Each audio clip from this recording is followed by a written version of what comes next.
Welcome to NEET Chennai. இந்த வீடியோவில் நம்ம எதை பற்றி பார்க்க போகிறோம்னா wound healing that goes through different stages. அதாவது நம்ம உடம்புல காயப்பட்டுறது அது ஒரு டிஃப்ரெண்ட் ஸ்டேஜஸ்லாம் தாண்டி அது எப்படி குணமாகுது அப்படிங்கிறதான் பார்க்க போகிறோம்.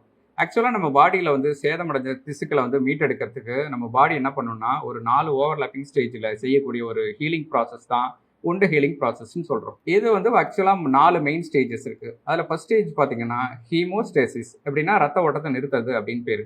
ரெண்டாவது பார்த்தீங்கன்னா இன்ஃப்ளமேஷன், அதாவது வீக்கம், இது வந்து பெருசாக வீங்கிரும் அப்படின்றது அர்த்தம். அடுத்தது பார்த்தீங்கன்னா ப்ராலிஃப்ரேஷன், அதாவது வந்து ரேப்பிடாக இன்க்ரீஸ் ஆகிறது அப்படின்னு அர்த்தம். நாலாவது இப்போ பார்த்தீங்கன்னா மெச்சுரேஷன், அதாவது ரீமாடல் ஆகி இது வந்து பழைய நிலைமைக்கு மாறுது அப்படிங்கிறது தான் பார்க்குறோம். ஸோ ஃபஸ்ட்டு பார்த்தீங்கன்னா நம்ம வந்து ஹீமோஸ்டேசிஸ், எதுக்கான டைம் ஃப்ரேம் பார்த்தீங்கன்னா இமீடியட்டாக வித்தின் 1 மினிட்டுக்குள்ளே இது ஸ்டார்ட் ஆயிரும். அதே மாதிரி இந்த டைமில் என்ன நடக்கும்னு பார்த்தீங்கன்னா பிளட் வெசல்ஸ் வந்து சுருங்க ஆரம்பிக்கும், பிளேட்லெட்ஸ் வந்து ஃபார்ம் ஆகி ரத்தம் உரைய ஆரம்பிக்கும். அதே மாதிரி ஸ்கேப் இப்போ தான் உருவாகும். ஸோ இதெல்லாம் தான் வந்து ஹீமோஸ்டேசிஸ் இந்த ஸ்டேஜில் வந்து நடக்குது. அடுத்த ஸ்டேஜ் பார்த்தீங்கன்னா நமக்கு வந்து இன்ஃப்ளமேஷன். இந்த ஸ்டேஜில் பார்த்தீங்கன்னா என்ன ஆகும்னு பார்த்தீங்கன்னா இதுக்கான டைம் ஃப்ரேம் வந்து 1 to 3 days ஆகும். இதில் வந்து பார்த்தீங்கன்னா என்ன நடக்கும்னு பார்த்தீங்கன்னா பிளட் வெசல்ஸ் வந்து விரியடைய ஆரம்பிக்கும், அதாவது பெருசாக ஆரம்பிக்கும்.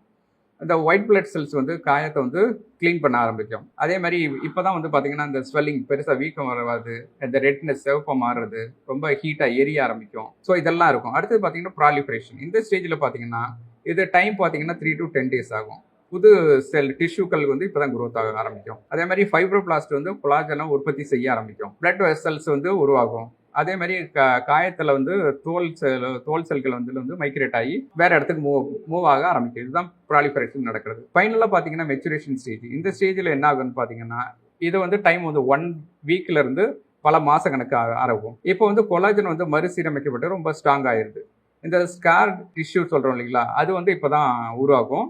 அந்த நம்ம தழும்புகள்லாம் வந்து தெரிய ஆரம்பிக்கும். அது காயம் வந்து ஃபைனலாக வந்து சுத்தமாக கிளியர் ஆகி நம்ம பழைய நிலைமைக்கு ஸ்கின் வந்து மாறிடும். ஸோ இதில் பார்த்தீங்கன்னா நம்ம வந்து 4 முக்கியமான ப்ராசஸ் பார்த்தோம். ஃபர்ஸ்ட்ல வந்து ஸ்டாப் த ப்ளீடிங் வந்து ஸ்டாப் பண்ணுறோம், ரத்த ஓட்டத்தை நிறுத்துறோம். அடுத்தது பார்த்தீங்கன்னா காயத்தை வந்து கிளீன் அப் பண்ணுறோம். மூணாவது பார்த்தீங்கன்னா புது டிஷ்யூக்கள் வந்து உருவாக ஆரம்பிக்குது. ஃபைனலாக பார்த்தீங்கன்னா அந்த ரீமாடல் ஆகி அது வந்து பழைய நிலைமைக்கே வந்து ஸ்கின் செல்ஸ் வந்து அந்த வந்து ஸ்ட்ரென்த் ஆயிடுது. ஸோ இதெல்லாம் தான் இதில் முக்கியமான ஸ்டேஜஸ். இந்த வீடியோ பிடிச்சிருந்துச்சுன்னா உங்கள் ஃப்ரெண்ட்ஸுக்கு ஷேர் பண்ணுங்கள். டவுட் இருந்தால் இந்த நம்பரில் எங்களை காண்டாக்ட் பண்ணுங்கள். Thank you, all the best.